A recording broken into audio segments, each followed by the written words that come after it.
Welcome to the latest Seahawks Draft blog live stream. Rob Staton and Robbie Williams here to talk about what has been an eventful last 24 hours for the Seahawks. And we've got a lot to talk about, Robbie. I'll give you my views in a second. First of all, appreciate everybody who is watching live because it is very, very early in Seattle. This is the earliest we've ever done a live stream. It is still daytime in England, as you can perhaps see by the sunlight bouncing off my very white face. But here we are, Robbie. A couple of moves to talk about. We'll get on to Jarran Reed in a second. What was your initial reaction to Carlos Dunlap returning to the Seahawks? Yeah, I was super excited. I mean, what a great move. And this is, we've been talking about bringing him back and you've written many articles about, now's the time, and they finally got it done. And I'm excited, man. This is a guy that we needed. I think he played really well for us. I really think that, getting him at the price that we did, I think the 2-year contract is good. So there's not much about this that I dislike at all. So I'm really, really excited to bring him back. The offset of this is it seems that in order to create some room, they have moved on from Jarran Reed, who is going to cost the Seahawks $5 million to play somewhere else, but they do save $8.5 million against the cap in the first place. And I've kind of got mixed views on this one, Robbie, because a year ago, they prioritized Jarran Reed to the point where he was the first thing they did in free agency. Yes, it was only a short-term deal, 2 years, but it was an expensive short-term deal. And when he was signed, they made a big fuss about his leadership, what he'd achieved, their hope that the 10.5 sack season of 2018 would be repeated and that's what he was as opposed to just a fairly solid defensive tackle. And to move on a year later and absorb that dead cap hit, I kind of just feel like, well, why did you prioritize him? Why did you make such a move? Why did you create a deal whereby you would be absorbing so much dead money if you did want to move on after a year, which is what they've done? I mean, surely at the back of their minds, they must have thought there's a chance that 2018 season was a one-off. Let's structure the contract so there's an out after year one. And if you're feeling that way anyway, then surely you just run the risk of him going somewhere else. I mean, if you think, well, we better just keep him out here so we can get out after a year, he's clearly not a player that you think we must have at all costs. I'm just not really sure why they structured the deal the way they did. And although I think clearly Carlos Dunlap is a superior pass rusher than Jarran Reed and therefore of more value to the Seahawks in 2021, I'm not particularly sure why the Seahawks have got themselves in a position where they will be paying him $5 million to play for a different team. Yeah, I mean, but this is something that we kind of talked about previously, in one of our previous podcasts. We talked about, like, at some point they're going to need to make a decision on Poona Ford or Jarran Reed, and it looks like they've made that decision. It's unfortunate, I mean, obviously I would like to see Jarran Reed stay, but at the same time, there were so many times this year I was disappointed in him, and, where was he at? And he disappeared. And, they probably prioritized him the year before because they thought he could get back to that, and maybe they saw the same thing and wanted to, and just decided, okay, well, we got Poona under contract now. We're going to go ahead and move forward. And I feel like the defense, and I'm not undermining the defensive tackle position by any means, but I feel like usually they do a pretty good job of filling that hole. Brian Monet or Atari Rubin, Tony McDaniel, they can go out and get probably a veteran player that they could plug into that position that's a run stopper. They've got the guys now that feel like they could probably get after the pass rusher or get after the pass. And then, the other thing that I feel like too is maybe that they had approached Jarran Reed on maybe a contract extension and then wanted to maybe take a pay cut, and he probably just wasn't into that. And so there's probably a lot of things that seem to have gone downhill. He probably just wasn't into it. And so they probably tried, and I'm not saying they didn't, like, at some point they had to prioritize a way to get some cap space with bringing Carlos Dunlap back. So reality is this is part of the business side of it that no one seems to like. But yeah, it's it's unfortunate, but I mean, it's we'll see what else is next. I mean, I still feel like they have a couple moves left to make. Nathaniel Cranshaw has decided just to flood the live chat with stupidity. So just stop being a muppet. Apart from that, if you do want to chuck in a comment or a question, then feel free, and we will come to that at some point during the live stream. I'm looking at free agency overall, Robbie, because the Seahawks have made a few moves now, and whenever a team makes moves in free agency, I get the feeling that fans and media will often offer a seal of approval because you just want to see your team do stuff, especially if you're not one of the teams that in the first couple of days goes on a mad spending spree like the New England Patriots did. I suspect a lot of Patriots fans in those first 2 days will have been massively excited. And maybe in the subsequent days, actually, a few of them will have thought, well, what we're doing now, we've still got this hole to fill or we've still got that to do. And that's just the way free agency works, that when you're, I follow some reporters, Robbie, some, blogger types that were similar to me who cover different teams, and watching them sort of go through their own free agency journey with their teams is quite interesting, because what I generally tend to find is that people will do whatever what it takes really to validate what their team is doing at this time of year. So I'm not arguing, or I'm not going to argue for a second, that I think the Seahawks have had a bad free agency, because I don't think they've had a bad free agency at all. I think compared to last year, it's a massive improvement, frankly. And I think that some of the moves that they've made in isolation are very, very sensible. But the point I kind of want to put to you and get your thoughts on this is, neither do I think they're tilting towards being a really serious contender with what they've done so far. The big difference on defense at the moment is Kerry Hyde has come in and Jarran Reed has gone. That's really it. I mean, they had Dunlap last year. They had Benson Mayowa last year. It's a Hyder for Reed swap on the defensive line. The only other big change on defense is Shaq Griffin has gone and Akella Witherspoon has come in. So they make sense. I didn't want to pay Shaq Griffin $14.5 million a year. And I think having Carlos Dunlap is better than having Jarran Reed. And I think Kerry Hyder as a rotational pass rusher / 5 technique is a decent move. Why not? I mean, if it doesn't work out, they haven't spent a fortune on him. He's worth the punt to see if that season last year can be brought to Seattle and see if he can produce on that other side across from Dunlap. But, when I look at the defense overall, though, I still don't think, wow, we're now staring at a top 5 unit here. This is a top 10 unit. This is a defense that is going to elevate the Seahawks closer to the Super Bowl. And then an offense, very similar. Gabe Jackson is a really nice addition at left guard, and it's an upgrade on Mike Yapati. And I'm assuming he's going to play left guard. They may move Damian Lewis across and play Gabe Jackson at right guard. Either way, though, Jackson a good addition.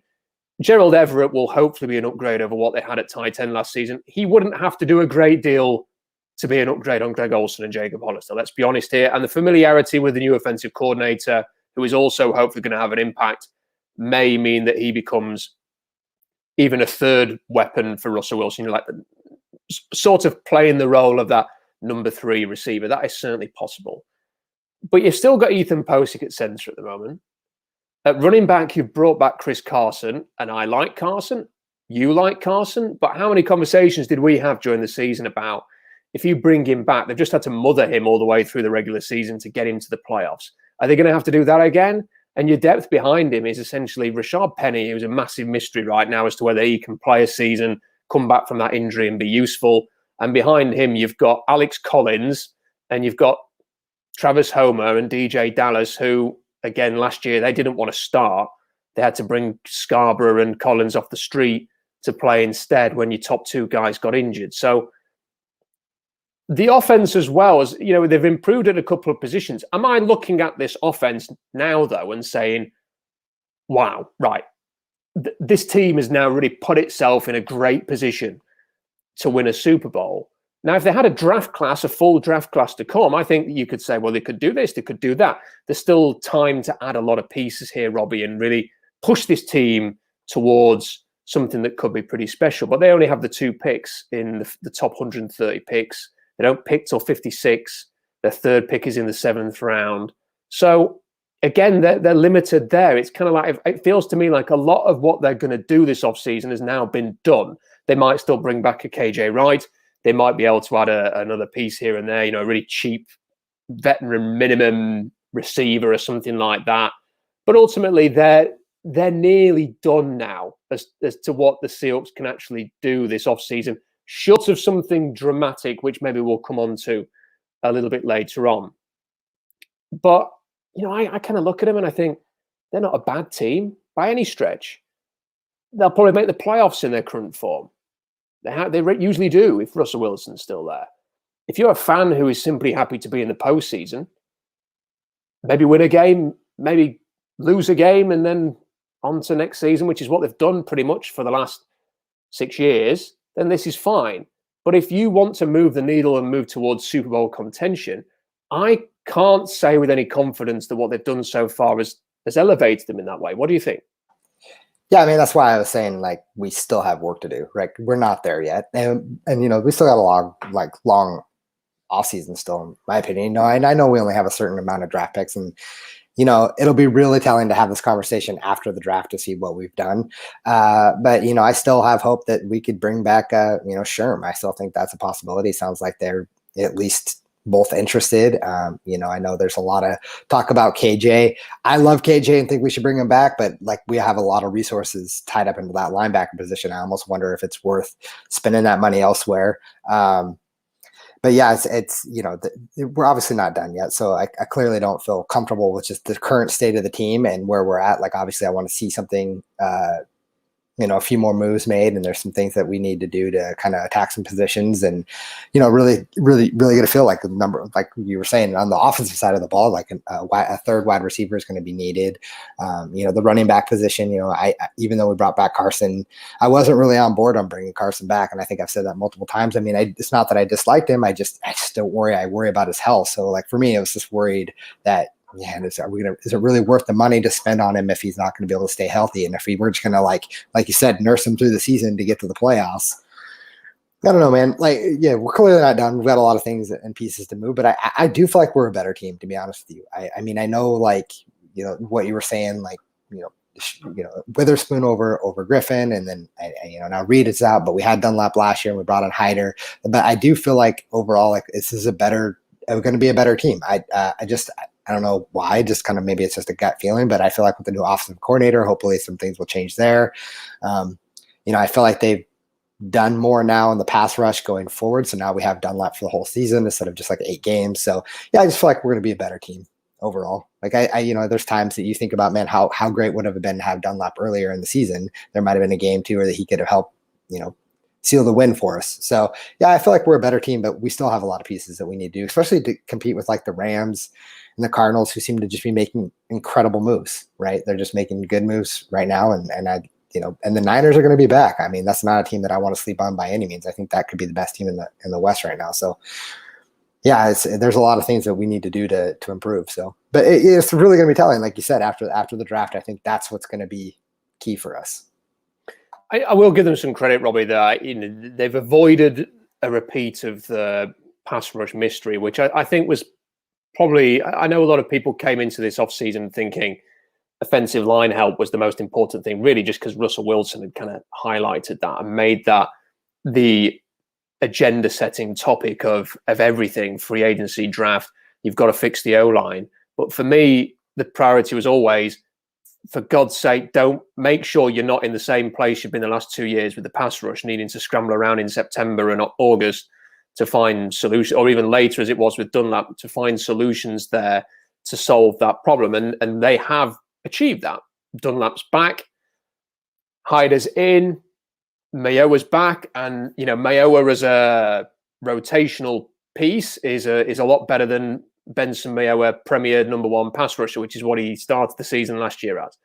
So I think that to give the Seahawks some credit, they definitely have avoided what would have been a catastrophe for me, which was to just go through the year again, this huge mystery at pass rush. And I take your point on board that they're better. I just, for me, it's like, well, what is the goal at the end of the day? I mean, if it's to be a bit better, or if it's just to make the playoffs, then let's just bask and say, great. If they've pretty much got to where they needed to be in order to avoid a bad season. I think that's certainly there. I wouldn't right now, as I look at the roster, Robbie, if the season started next week I would be saying 10 wins at a minimum. I think 10 wins will be a fair prediction for this team as it is currently constructed.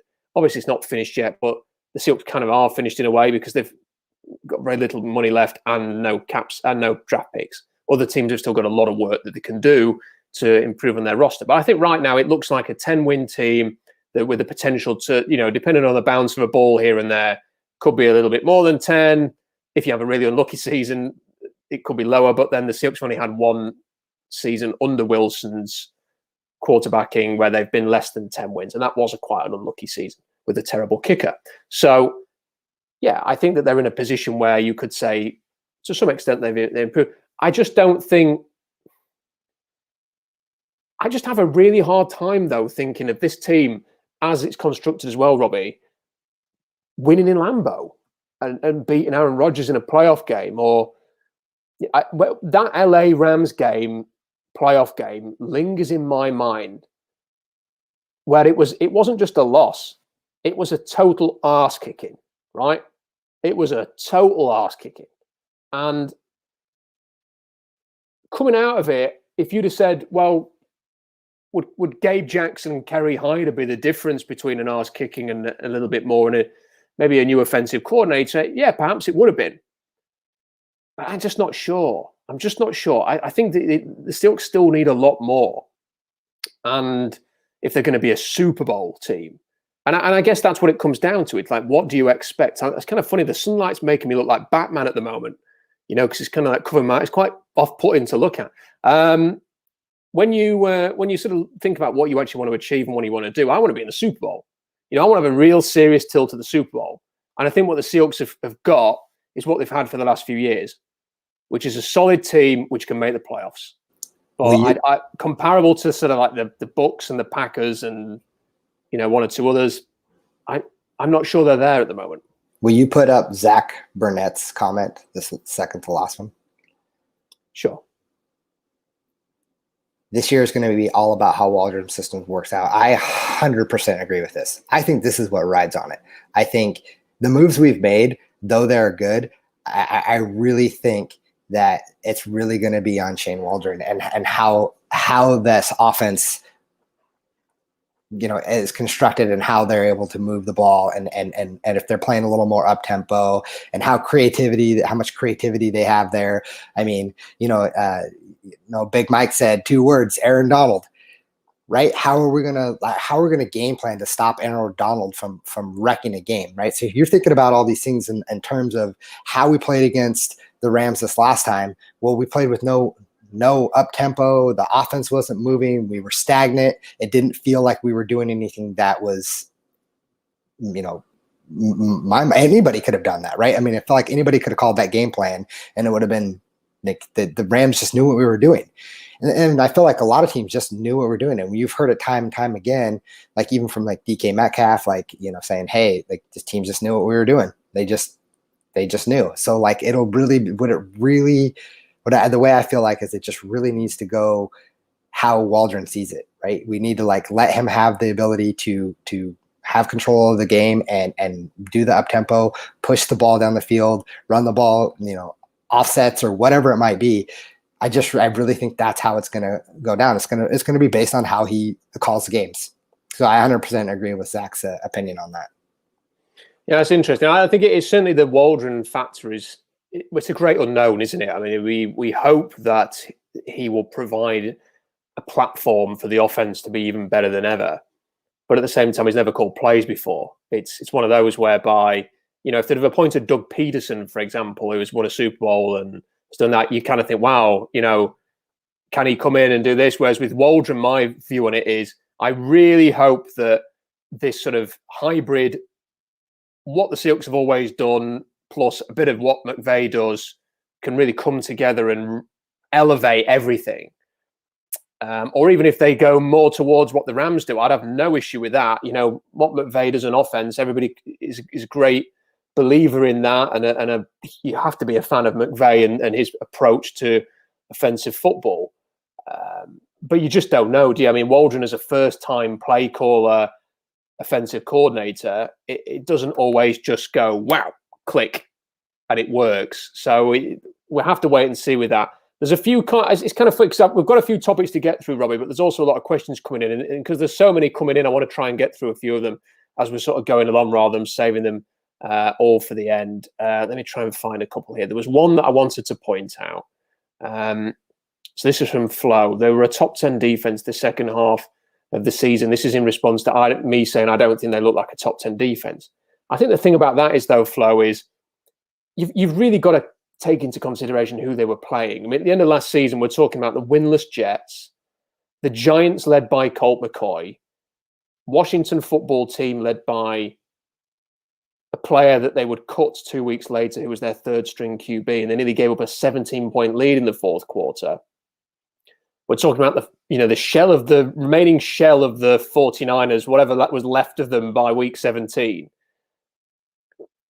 They played a lot of bad teams, a lot of bad quarterbacks.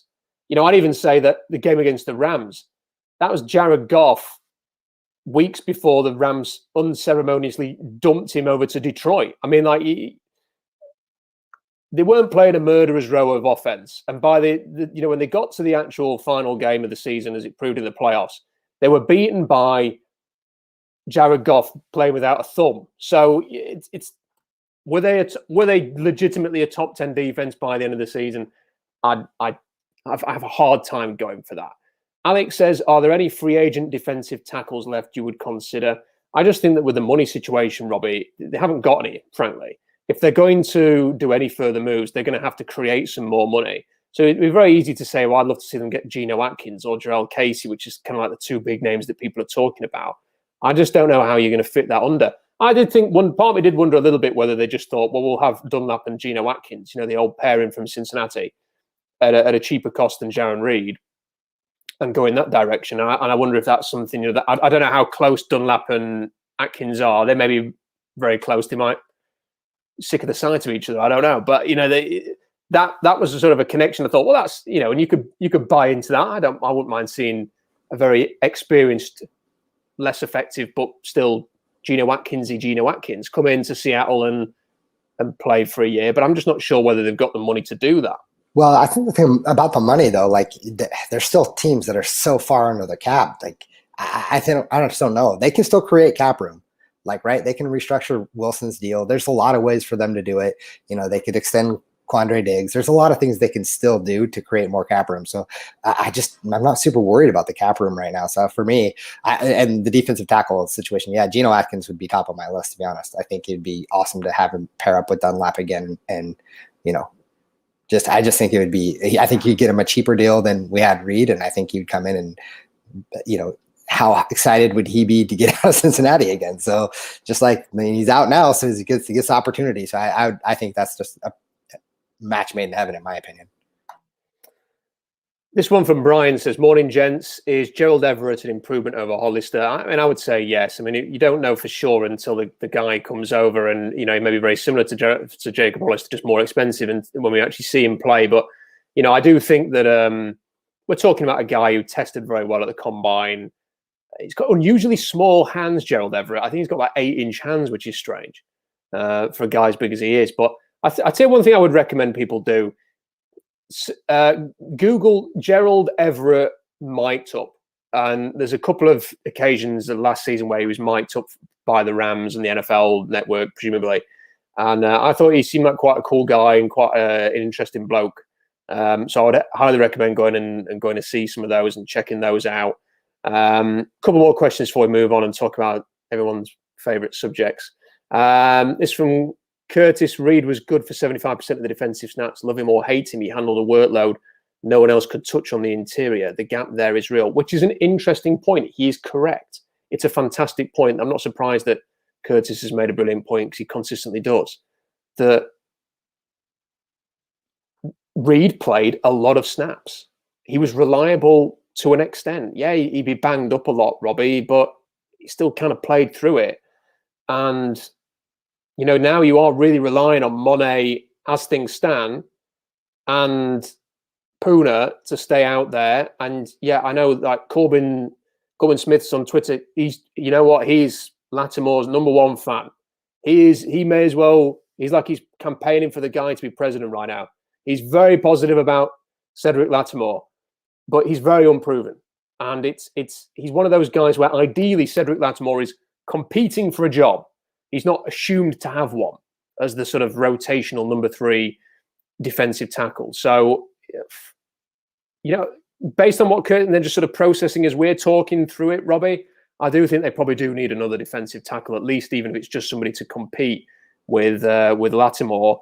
And we'll see who that is. I mean, they could draft somebody, but then they have no picks. Tommy Togai, somebody like that, end of round 2, wouldn't be against that. But, good grief. If they end up going in that direction after cutting Jarran Reed just to fill a hole at defensive tackle, I mean, I'd much rather see them spend that pick somewhere else, frankly. No, I agree. And I feel like, they would do another thing where they drafted a DeMarcus Christmas or something like that and not get the guy that you'd really need. So, yeah, for me, I'd rather just go out and sign someone like Geno Atkins, to be honest. Leave says, why so much Posick hate? 930 snaps, 2 sacks allowed, 1 penalty all year. He played really well all but 1 game. That's not the impression that I got, Leaf. I don't know the stats on sacks allowed and penalties and stuff like that. Ethan Posick started reasonably well, and then it went downhill. And by the end of the season, he was grading as poorly as anybody in the league at that position. And there's a reason why he's come back to Seattle for essentially $2 million as a draft hedge. And that's because he did not finish the season well at all. And the Seahawks are under no obligation to start him with this price, Robbie. This is a classic draft hedge whereby if it doesn't work out in the draft, then Posick starts, or he competes with Fuller, and that's that. I think the Seahawks' aim is probably to draft a centre at 56. A Quinn Miners, a Creed Humphrey, a Landon Dickerson. I don't think the other guys will necessarily have any chance of being there. I'm not even sure that Creed Humphrey and Quinn Miners and Landon Dickerson will be there, frankly, given especially the way that Miners and Humphrey have tested at their pro days. But I think that's the aim. And somebody mentioned this the other day, actually. Did you notice that Russell Wilson's tweeting about all of the players who are re-signing or coming in?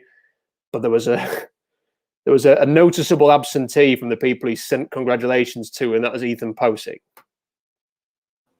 Yeah, I noticed that. I mean, I've seen that as well.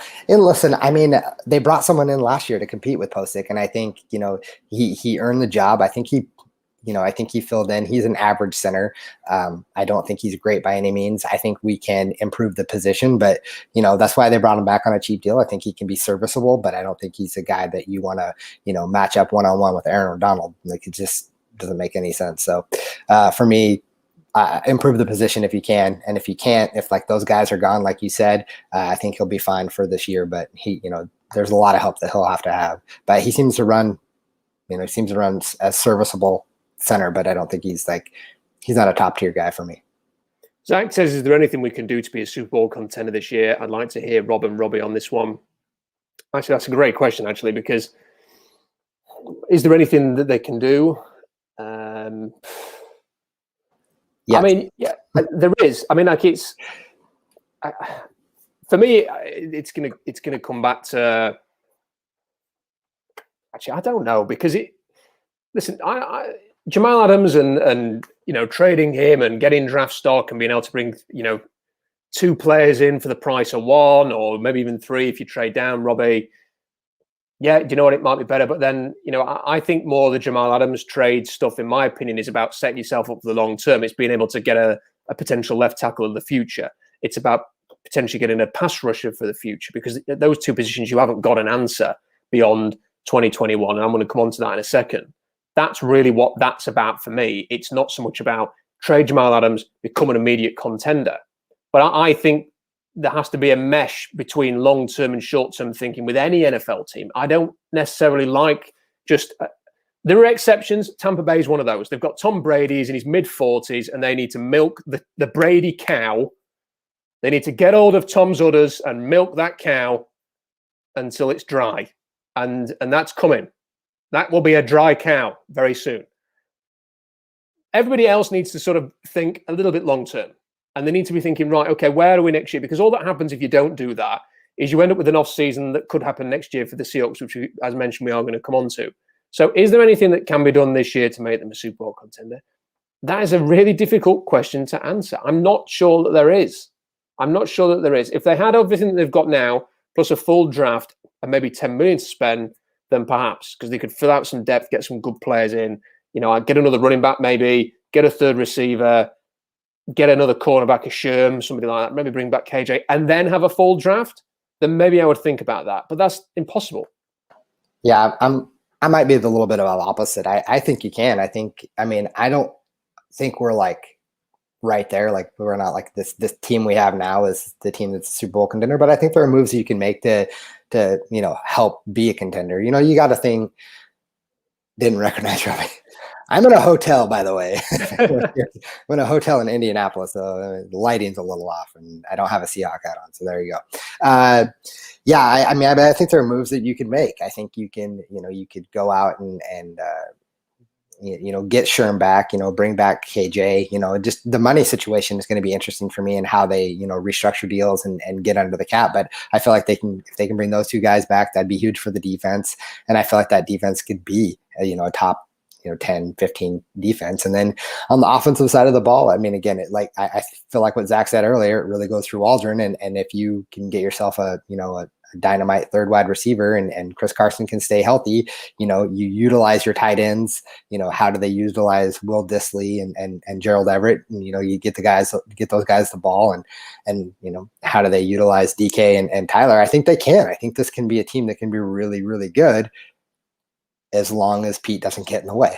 I mean, that's as long as Pete doesn't rein it back and just want to run the football, rein it back and let them kind of play a more up tempo. I think we can be a really dangerous team. I think, there's a few moves that we can make that could get us right there.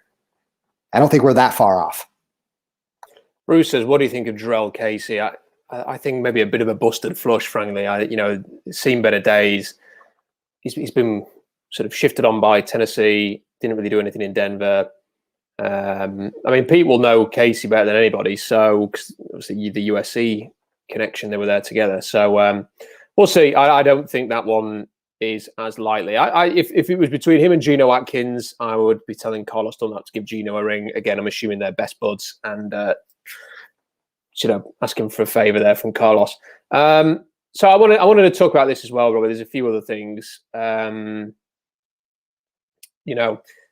I found the last sort of 24 hours quite weird and disappointing, really. I wrote an article about Jamal Adams, and I still think that he should be dealt because I'm sort of trying to think ahead here. I'm trying to think what's best for the Seahawks. Is it paying Jamal Adams 18 to 20 million a year for a blitzing box safety? Is it having cheap club control? And the reaction to that has often been the case whenever I say anything about Jamal Adams is to freak out and be very negative and accuse the blog of being not good anymore and stuff like this. So, I think from day one of, this is 12 and a half years I've been doing this blog. From day one, I've kind of just tried to give you an honest view. I don't think I'm ever too high and too low. If I don't believe something is right, I will just say it. And I've also, when people have said things like Tom Cable's no good, why is he doing this? I've tried to sort of give a perspective to that.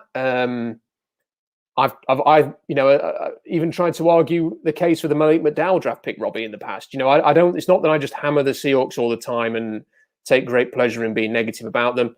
I'm desperate to be positive about them, like anybody else is. I just sort of say what I think, as do you, as does anybody else that we have on this stream, really.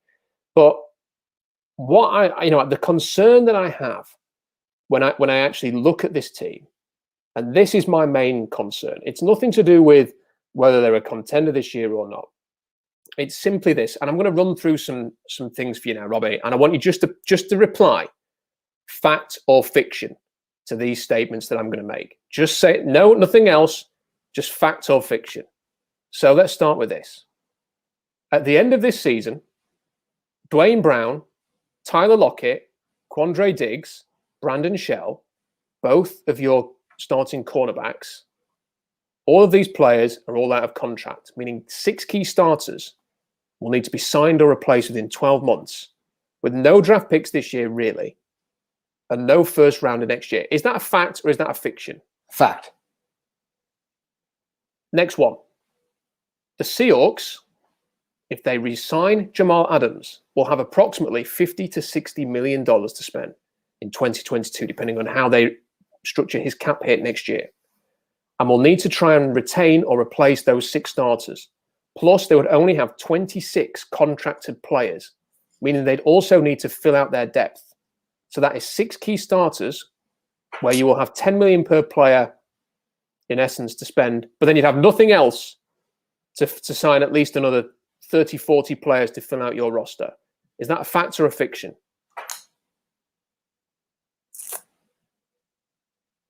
I'm going to say that's a fiction, actually, because we don't know what the salary cap is next year. But I see where you're going. The cap is an unknown, but over the cap have kind of given it. I'll quickly find the projection that they're going for, because I don't think what will happen is I don't think the cap's suddenly just going to jump up by 80 million next year. So the cap this year is 182.5.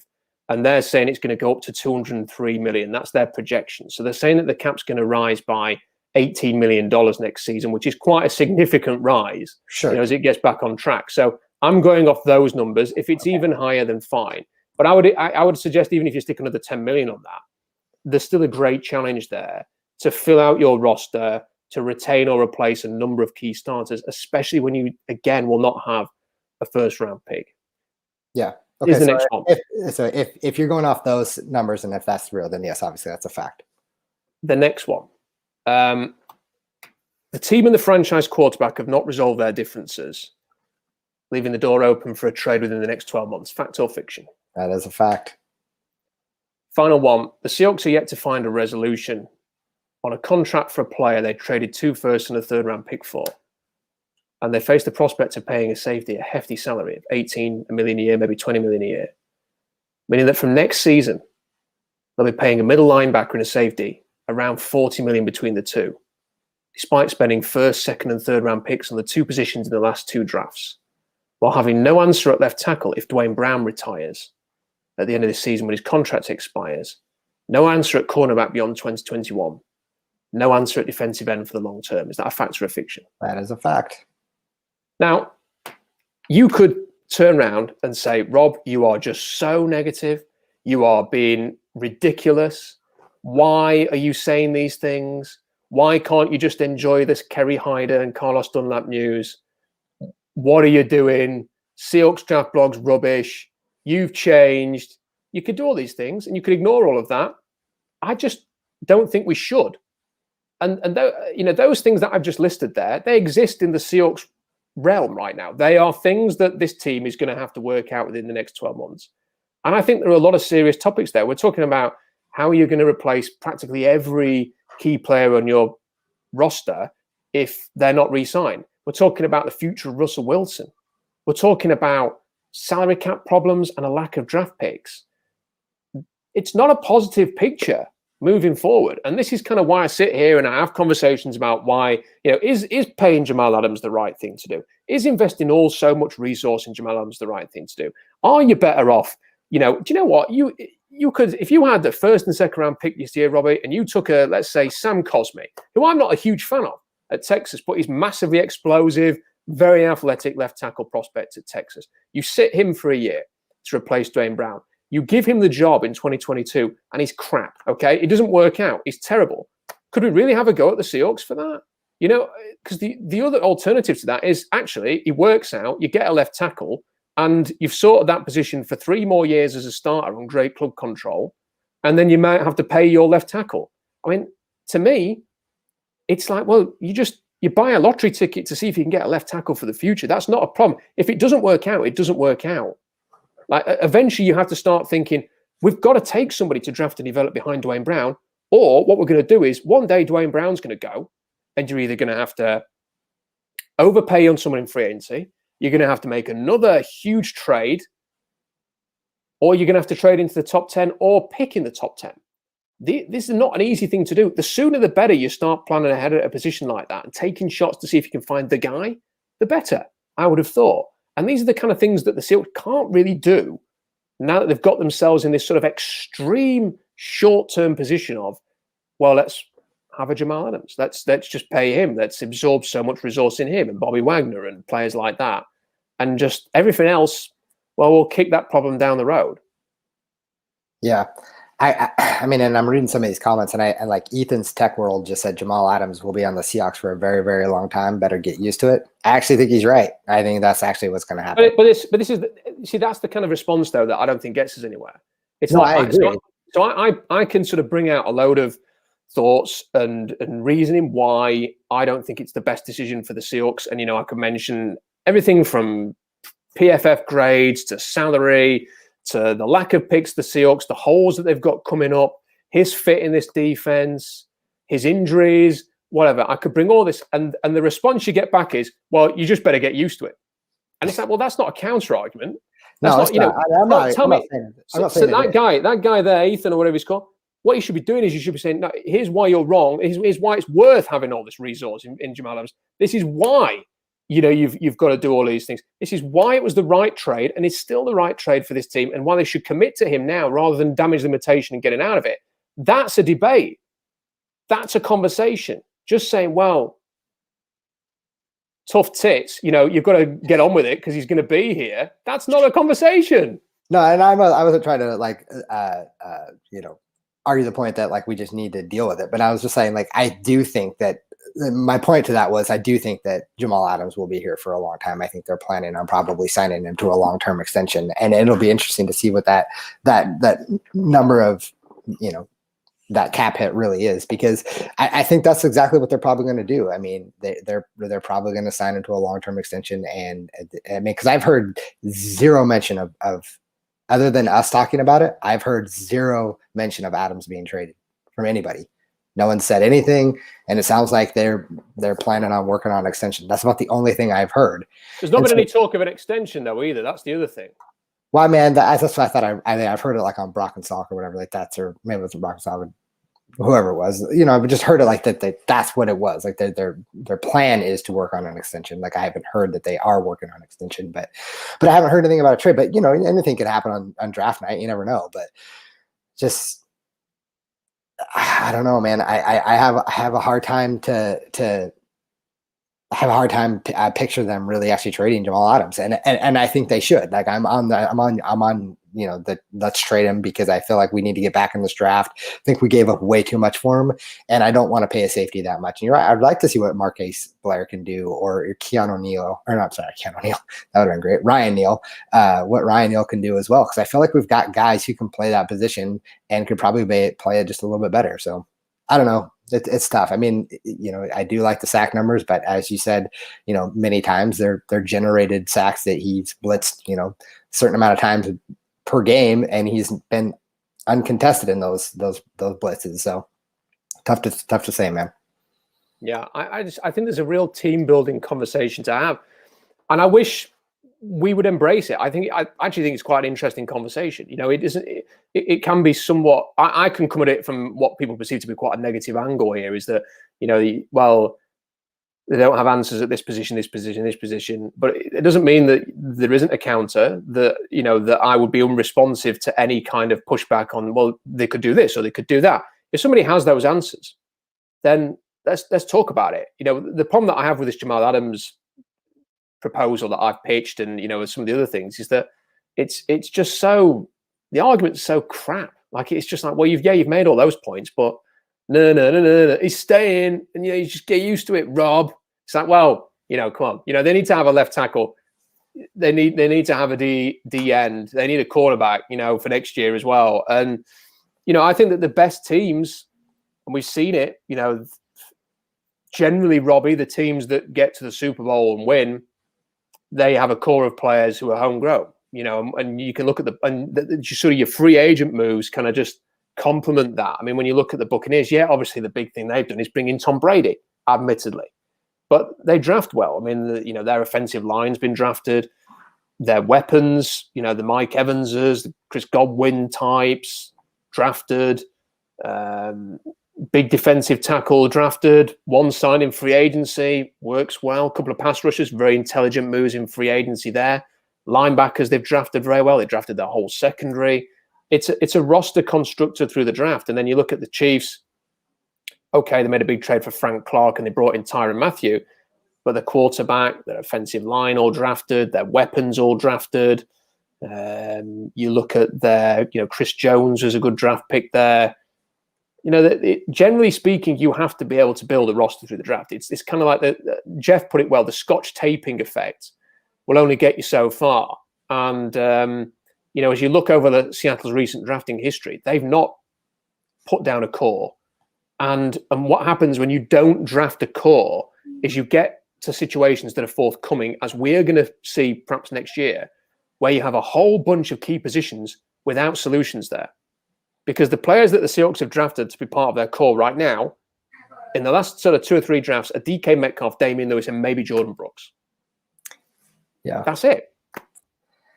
Rob, will you put up this Sam Anderson comment? This man just said Ryan Neal could be better than Jamal Adams. And if I said that, that's not what I meant by that at all. I'm not trying to say that Jamal Adams is not a good player or that Ryan Neal is better. I think he fits our defense better, and kind of like what Rob was saying, getting more draft picks to have some other guys come in, a left tackle of the future or whatever it might be. My point was that I think Jamal Adams is a player that he's great at what he does and such, but I think we need, for our system, I just don't think he fits. And I wasn't trying to say that Ryan Neal is an elite player over Jamal Adams. So my apologies if that's how it came off. That's not what I'm trying to say. So here's what I would say is I think if you blitzed Ryan Neal 8 times a game, there's a chance he could get a sack a game, which is what Jamal Adams has had. And I'll stand by that. I think if you blitz any defensive back 8 times a game, there's a chance that I think if you blitz Earl Thomas 8 times a game, he may even get more than 1 sack a game. I mean, he was so quick. Blitzing produces results if you do it over and over again. Joseph sent this in. The draft isn't important this year. Oh my word. College season was too short. Lost a bust this year. I mean, if you could also bring us the lottery numbers this week, Joseph, I would appreciate that. If you know that the draft's going to be a bust this year already. Listen, it's a different year. It's very different. There's a lot of unknowns. But you know what? There's also a lot of knowns. And having studied this draft class, I could pull you up 30, 40 players who've had a pro day, played last season. I've interviewed some of them, so I know kind of generally what they're like as people. All right, only for 20 minutes, but you get a feel. It's overstated. And here's the thing: if the draft was such a complete mystery this year, you would have seen more veteran trades in this free agency period. There's been very few, very, very few. Carson Wentz, Matt Stafford, okay, they're for quarterbacks. There hasn't been a cluster of veteran trades this year. Most teams have got their picks. What's actually happening, I think, is teams are saying, we haven't got any cap space. We'll try and fill these holes with guys who are on $1 million this year that we can get in the draft. Because then that's cheap. You need that cheap talent. I think it's actually the opposite. I think the draft might even be more important this year. I think that a team that wins the Super Bowl this year might even be the one that has a really good draft and gets cheap talent and gets cheap starters this year through that. So I don't agree that the draft is a nothing. There's 1 or 2 people. I mean, we've had a question here. I think, I'm going to try and get through as many questions as we can. We've been on 48 minutes. We're going to wrap up soon. Darren says, what do you think of the offseason as a whole so far? Darren, what I would recommend is go back and watch this on playback. We kind of covered that at the start in some detail. So, if you missed any of it, it's an hour long. Go and watch it back on demand later and you'll see the whole thing. I want to play this, Robbie. I feel like you have to touch on the situation because it won't go away. And, I think this is an important topic, and it's going to be an important topic until one way or another it's resolved. Diana Rossini was on ESPN yesterday, and this was her latest update on what is now known as the Russell Wilson saga.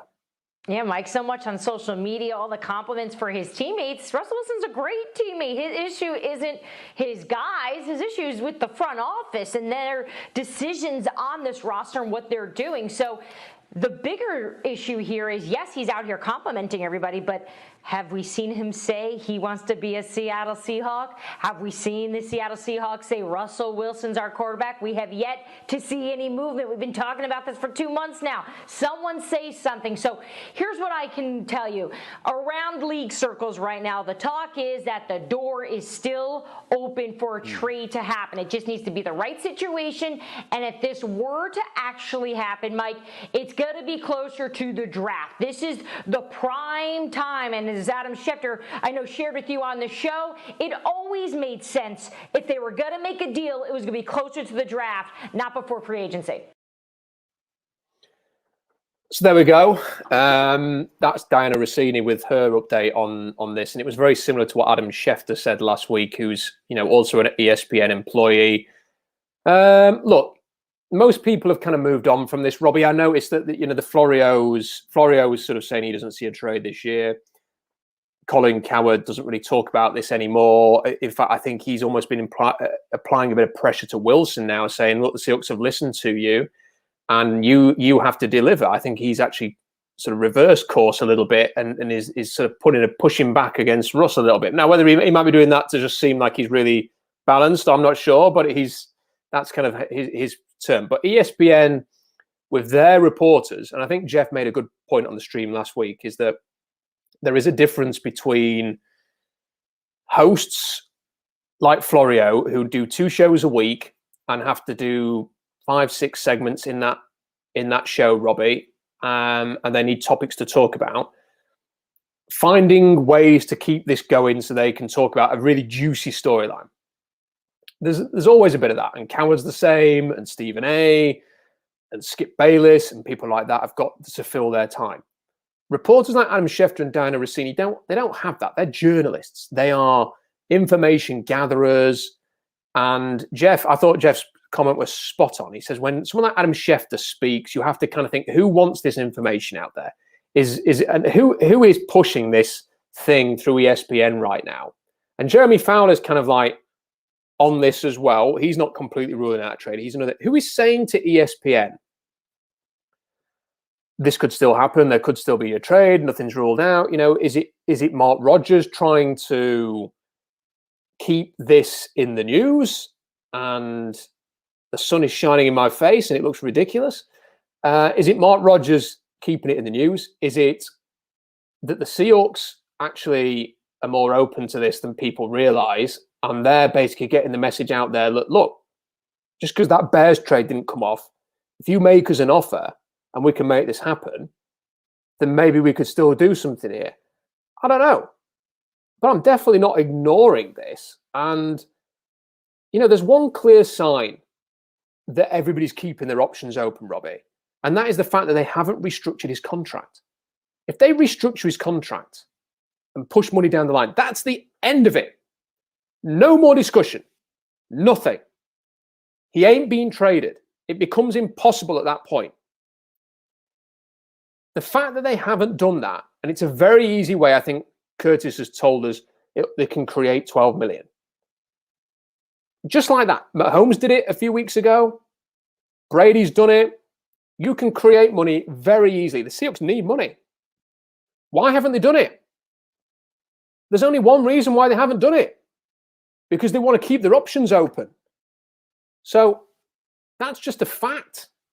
There's no other explanation for not doing it, which means to me, Robbie, that there is a chance either before the draft, depending on whether they can find somebody who can come in and replace Wilson, which is the determining factor that they've all said, whether it's someone in the draft, whether it's Sam Darnold, if that transition plan is there at quarterback, then they may well do this.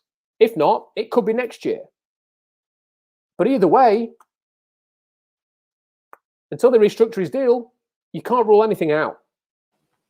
Yeah, I agree with that. And there's so many things being said and or not being said as well, right? Like, we don't really know what's going on behind closed doors, but, there are all these reporters and journalists coming out and say, this one made me laugh, Zach, by the way, sweet flowing baseball hair. Someone said something about a beard. I've been laughing at some of these. Some of us would just take any kind of hair. This is awesome. It's awesome. Thank you, Zach. Appreciate that. Yeah, I don't know. I don't know. And then like you see Russell like commenting on all these people like Dunlap being back and all this thing. It makes me feel like he wants to be here and isn't going anywhere. And so I feel like at some point they are going to restructure the contract if they haven't already, and we just don't know about it or what the case might be. But I feel like it's going to happen, or you never know. I mean, the draft is weird things happen around draft time, and I feel like this is kind of one of those things where they're going to come in and it'll just either come and go, and like no one will say anything, and just like, well, what the hell, and then or something crazy will happen. I mean, you never know. I mean, this is why I said you never know with the Jamal Adams thing. Like, you just haven't heard anything, and come draft day, maybe something does happen. But at this point, I mean, I'm not ruling anything out, but I feel like at this point he's staying, and that's just the way it is. And you're right, it could happen next year, but as of right now, I don't see him going anywhere. So my thought on it as we stand here today is that I think that there are some moves that Russell Wilson will be happy with. I think there are some moves that he won't be happy with. I think he probably would have, liked to have seen another third receiver come in, potentially, with some of the options that were still out there. Well, they still have time for that, though. Well, a lot of them have gone now. I mean, I don't know of any, unless you want Antonio Brown. I mean, the options are limited in terms of third receiver. I think what it comes down to, the Rob, is I think that was always a bit of a red herring. The sun is it's very rarely sunny in Rotherham, and look at it now. Someone said they need to start a GoFundMe for you so you can get some blinds. Yeah, it's like a ghostly figure at the moment. It's like a very white face, but with a beard. I think that all this stuff about O-line and personnel was a red herring. I think that really what it is it comes down to Wilson and Carroll and their relationship, and Wilson being listened to a bit more, and them doing the things and playing the kind of offense that he wants to play, and stuff like that. I think that's the main thing. And until they do that, I don't think this issue is going to be resolved. And until they restructure his contract and completely nip it in the bud, I don't think it's going to be resolved. And we've got some interesting. Today's an interesting day, Robbie. Today is the BYU Pro Day. Today is the day when the New York Jets are going to have a chance to go and work this guy out, Zach Wilson, who is the prospective number 2 overall pick, and make a decision as to whether or not they want to go in that direction. I'll be quite surprised if they don't go in that direction. After what they see today, if anybody has seen Zach Wilson's practice clips for his pro day on Twitter, you will know that the guy is a freak of nature in the way that he can throw off balance from all sorts of angles, great torque, great velocity on his throws. He looks like a magician. And if he's doing that in the lead up to his pro day, there's no reason to think he won't do that today. In a few hours' time, I don't know when the pro day starts, might already have started and finished for all I know. You're going to see Twitter explode with people like going on about how brilliant Zach Wilson looked. So when that happens, they will then decide they are going to trade Sam Darnold, and we should sort of see some developments there. I'm not, whenever you bring Sam Darnold's name up, people roll their eyes and think that you're advocating for it, or that you think that this is a preferable situation, or that I want to get rid of Russell Wilson and have Sam. That is not the case. I'm merely saying that this is a very much a no smoke without fire situation. So many people have linked Darnold to the Seahawks, and unlike a lot of people, it's not because of a quote by Pete Carroll in the lead up to the Jets game last season. It's people like Brad Biggs quoting an NFL GM connecting the Seahawks to Darnold. It's the New York Daily News saying a league source says that the Seahawks are interested in Darnold. It's Colin Cowherd. Yeah, all right, he quotes the Carroll thing, but he made that connection too. Mike Tannenbaum connected the Seahawks to Sam Darnold on ESPN last week. So a lot of people are making that connection there. And I think Tannenbaum was on ESPN this morning saying, Bears give the Jets a second, get Darnold, package him with picks. I think he mentioned Roquan Smith as well, to go to the Seahawks with that. Could that get a deal done? Could that get a deal done? It potentially could. It potentially could. If the Bears could throw in 3 first-round picks and Sam Darnold and the third, the original offer, but with Darnold there to start at quarterback, it's not beyond the realms of possibility, Robert, that could get the deal done, in my opinion. And doesn't mean that I would like that. Doesn't mean that I think it's a good idea. I don't really know what I think about that, frankly, as a deal. It'd be very easy to have a knee-jerk reaction and say it's a crock of whatever, and that you shouldn't trade Russell Wilson and you shouldn't replace him with Sam Darnold. But at the same time, can I see something like that happening? Yes. But here's the thing: we're on the countdown now. I think 6 weeks to the draft, 5-6 weeks to the draft. One way or another, this is going to get sorted out in the next few weeks. We're going to find out. And as I've said, if the Seahawks have no intention of trading Wilson, and if Wilson's happy and wants to stay, get round a table, sort it out, do a press conference, because do you know what? I think the fans deserve to hear something. It's all this, well, this is the Seahawks way. They never comment on stuff like this. I think it's not fair on the fans to let them sort of wonder what the hell's going on with Russell Wilson. Your fans, you need to treat them right. They deserve an answer on what's going on here. And if you've sorted it out, or if you're going to sort it out, get on with it, get it done, do a press conference, tell everyone it's sorted out, and redo his contract. Otherwise, they have no choice but to consider their options. Because if he's going in a year anyway, you might as well think about what you're going to do now. Yeah, I think you'll probably see that press conference happen after the draft. That would be my guess. They always do a press conference before the draft, like the week before. So that'll be the first point. I think they need that situation sorted by then, one way or another. And if that's what they're going to do, I don't think it's fair. I think you need to get this sorted now. You know, people are taking real comfort in the fact that Wilson's tweeting all this stuff about, hey, Dunlap's back and Carson's back.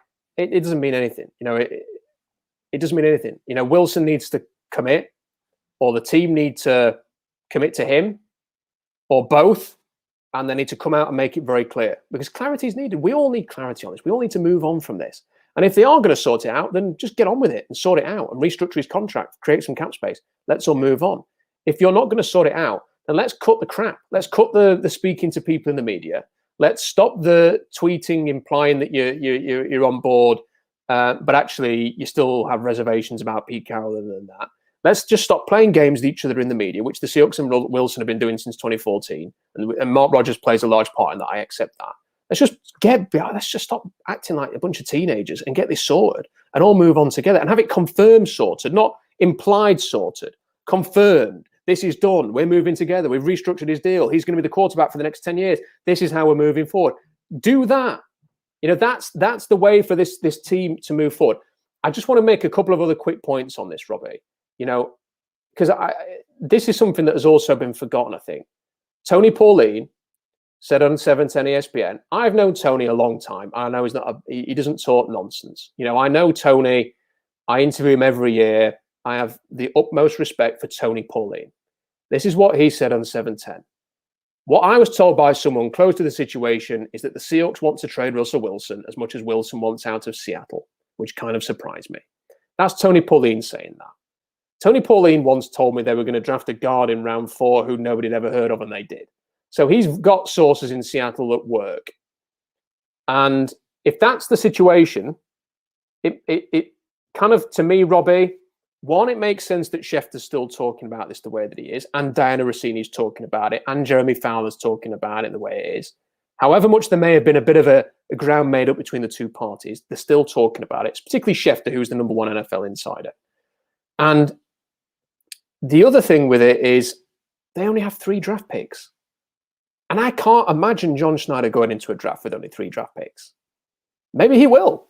If he does, I'll hold my hands up and go, yeah, do you know what? I didn't see that coming. But I think something's going to happen between now and then, which enables the Seahawks to have more draft picks. And it may be Russell Wilson, it may not.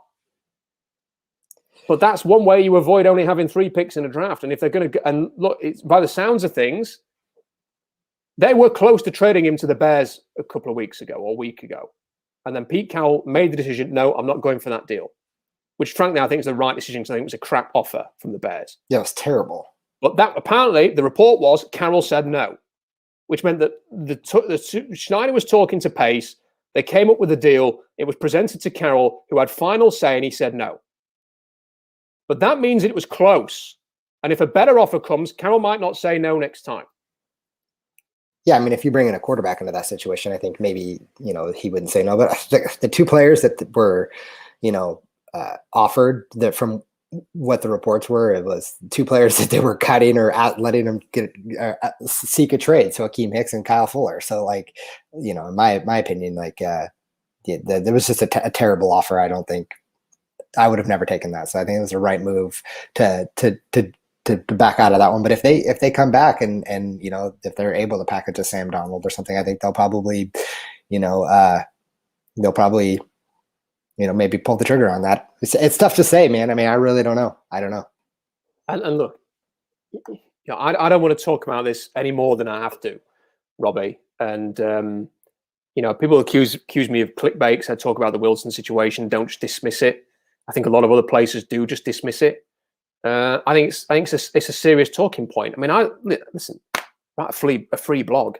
I don't have any adverts on there. There's no clickbait. I don't monetize my YouTube channel. There's no financial benefit to keeping this as a topic for me or you, Robbie. I just think it's an interesting topic. And if you were to say to me, what is my preference?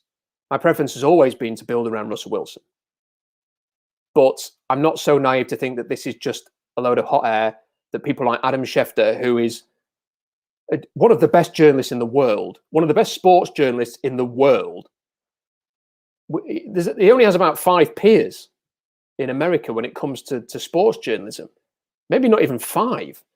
And if he's going to say that there's still a chance, then I'm going to listen to that. Doesn't mean that I think it's going to happen. I still think it's very difficult to get to a point where an offer. So this is why it's difficult, Robbie. Let's say that the Mike Tannenbaum proposal is put to the Jets. Bears second rounder for Darnold, then he becomes part of a package that goes to Seattle. What happens then if the 49ers offer their second rounder for Darnold? It's a higher pick. Screws the offer up right there and then, unless the Bears are then going to chuck in something else. So as soon as it sounds easy to get a third team involved, but it's actually very difficult unless you're the only, if there's no anybody else willing to offer what the Bears are willing to offer. It would only take one team willing to usurp the Bears on Darnold to make the whole thing collapse like a pack of cards, on a windy day. So, or a house of cards, not a pack of cards. A pack of cards would be quite secure in their cardboard layer. So, do you see what I mean? It's very difficult. And because of that, I don't think there'll be a deal that works. All of the talk is that the top 4 quarterbacks are going to go in like the top 7 or 8 picks. I don't think that one's going to work as well. I don't think that makes a great deal of sense, that you're going to suddenly get one of those teams, because 2 people have reported in the last week that Wilson's not going to extend his list of teams. So that rules out, your Miamis, your Carolinas, your Philadelphias, people like that. Maybe that situation changes. It could still change. The Deshaun Watson mess may well mean that Carolina goes hardcore press on Russell Wilson trade now, because they seem determined to do something. Maybe Philadelphia or Miami would as well. Who knows how that situation is going to play out? Because right now, you ain't trading for Deshaun Watson right now. I think that trade for this, even if you're still willing to trade for him, he may well not be playing this season. So, or at least for a large chunk of this season. So, I think it's worth having the conversation. I don't think that there's a pathway for it to happen this year that is very easy, but I still think it could go either way. And whenever that, whenever you sort of you're following a team, or you're reporting on a team, or you're writing or talking about a team, Robbie, and it could go either way on whether the franchise quarterback stays, I kind of feel like that's a topic you should spend a bit more than 2 minutes on. Yeah, no, I agree, and I go back and forth really. I mean, I go from like, yeah, I want Russ to stay, and then I want Russ to stay, and then other times I'm just like, yeah, what can we get? What can we get? What can we get? Like, let's see, like all this. Give me a bunch of picks and a couple players, and maybe another quarterback, and let's see what we can do with those picks. But then the last couple of years, our drafts have been so like weird. Like, we'll hit on a player or two, but then we'll miss so many times, and there's never been a franchise quarterback, like a Hall of Fame quarterback, traded in his prime, and doing that, being the first team to do that, would just be like shocking in my opinion. So I don't know. Part of me is intrigued by the prospect of getting a bunch of picks and seeing what we can do with it. And the other part of me is like, no, just don't build around the guy instead and give him the opportunity. Yeah. I really want to see what he can do in Shane Waldron's system. I really do. Yeah. I want to see what he can do. Like I think he can excel. I think I'm cautiously optimistic about our offense going forward this year, just because of the simple fact that it's not a guy from Pete Carroll's system that he's just, brought back in. And I know that, Schottenheimer wasn't either, but 2 words, Cody Barton. Hey, listen, I just want to say, because we need to wrap up quickly, because in part because I need to go and make tea for my wife. But This is the beauty of doing it in the daytime. Ethan said here that he thinks the contract restructure is done already. You know, if it would be the single stupidest PR move in the history of PR if they had restructured his contract and not made it clear to everybody. That would be dumb, because what you would be doing is you would be allowing the rumors and conjecture to linger for no reason whatsoever. You could just say, no, we've restructured his contract. That's it. Done, done, done. He's staying. That's the end of that. No trade. There's absolutely no reason to keep that a secret. There's no reason. So if that had been done, it'd be out by now. Someone would have found that out, either because Rodgers would have mentioned it to somebody, or Seahawks would have just said to Schefter, just so you know, you can stop talking about that now because we've restructured his contract. So I don't think it's been done, and I don't think they'd be cutting Jarran Reed, which I'm assuming it's a cut. Might be a last minute trade, but they won't be getting rid of Jarran Reed if they'd restructured his deal. Man, I sure hope it's a trade. I mean, you feel like you could at least get a fifth for the guy, right? I mean, he's a good play. He's a good defensive tackle. I mean, I know he carries like a $9 million hit or whatever, but I feel like you should get something for him. But yeah, Big Mike, 2 words, Cody Barton. Yes, you're right. I mean, that's part of our terrible drafting, right? I mean, this is why if you trade someone like Wilson and you get a bunch of picks, you have to trust that they're going to be able to make the right selections with those picks, and it's nerve-wracking. Byron says, what do you make of the report that Russell and the front office are starting to mend their relationship? It's not so much that's not really been the report, has it? I think Jeremy Fowler, since he said that Wilson has been on board with a couple of the sign-ins and has worked with them. Wilson's pure speculation on my behalf. Wilson's position is not that he has an issue with right now. Wilson is the Seahawks quarterback, and if he isn't traded, Robbie, and if you say it could go either way, that means he could also stay quite easily this year as well. Then his sort of position is not going to be, well, I hope they make a really bad job of this. Don't sign any players, and we have a really terrible roster just so I can prove a point this year. If Wilson stays in Seattle, he's going to want a roster that he thinks he can compete with. So right now, Wilson is the Seahawks quarterback. Wilson has, as far as I'm aware, no desire to leave the Seahawks. Zero. Doesn't want to go. It's just that he doesn't believe necessarily in Pete Carroll anymore, and the way of playing offense, and the defense, and the approach to team building. And he wants to win MVPs, and he wants to win Super Bowls. And I think he thinks he has to go somewhere else to have a better chance of doing that. That's simply it. I don't think he has any desire to leave Seattle. It's nothing about the Seahawks or his teammates or the city or anything like that. I think it's about winning, and him thinking, I'm 33 this year. Do I want to sit back and 40 and wish I'd made a move now? Or do I want to do it now? And whether it's this year, next year, the end of his contract, he will play somewhere else. That's going to happen. I'm afraid to say that is almost inevitable at this point, that it's going to happen. It's just, so when you sort of consider those things, it's like, well, when do you do it? When is it actually going to happen? Now, I think that a lot of this sort of general, well, there's been some moves towards getting together. Yeah, do you know what? There may well have been. I'll just come back to the point I made at the start. These two parties, Seahawks and Russell Wilson, we will know when they're fully lockstep together, because they will restructure his contract. Until that happens, there's nothing. And frankly, we'll go back to what Tony Pauline said. He reported that someone close to the situation said the Seahawks want to trade Russell Wilson as much as he wants to leave. If the team wants to move on and go in a different direction, that don't really matter that Russell Wilson's suddenly quite happy about this. It might even play to Russell. If he thinks the trade's going to happen eventually anyway, it might play to Wilson, better for Wilson to sort of seem like he's on board and then get moved. I don't know. All speculation at this point. All I'll say is that until the team restructure his deal, then it remains open. And I really wish we could move on. Yeah. I really wish we could move on, Robbie. I don't like the thought of a life without Russell Wilson. Contrary to what people might think as an author of a draft blog, I'd rather have a franchise quarterback than a load of picks to talk about. Would still be interesting, but I want a franchise quarterback. He's one of the most exciting players we will ever see in our lifetimes, regardless of whether he plays for Seattle or not. So I don't know. Anyway, look, I think we've got into a lot of things there. I think we've got into some good topics. I think it's been a healthy discussion. And I would just encourage everybody to keep that healthy discussion going. If you don't agree with something, make detailed counter arguments and let's get into it and let's talk about it. There's nothing wrong with that. And there's a lot to talk about the Seahawks. They are certainly by no stretch the worst run organization in the NFL. There are many, many teams that are far worse run by them. But we talk specifically about the Seahawks and what gives them the best chance to get to where they need to go, not just for this year, but for the future. And I think it's a wide-ranging conversation, lots of different things to talk about. And I think we've touched on a lot of them today. Robbie, it's been a pleasure to have you back with us. Yeah, it's nice to be back. Yeah. Certainly the viewers have been delighted to see you in your hair.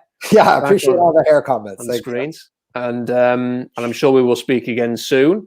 SeahawksDraftBlog.com for more analysis. If anything happens, we'll be on there. TEF results coming soon. I've been logging those. Weighted TEF as well for all the offensive linemen. Lots of good stuff coming up on the blog very, very shortly. Please subscribe to the YouTube channel. If you are watching these videos and you are not subscribed, it really helps the channel if you could subscribe, like the videos as well, leave a comment if you can. It really help promote the channel, get us out there a bit more by subscribing. Really appreciate you being with us, especially because it's very early in the morning in Seattle. Take care, and we'll speak again soon.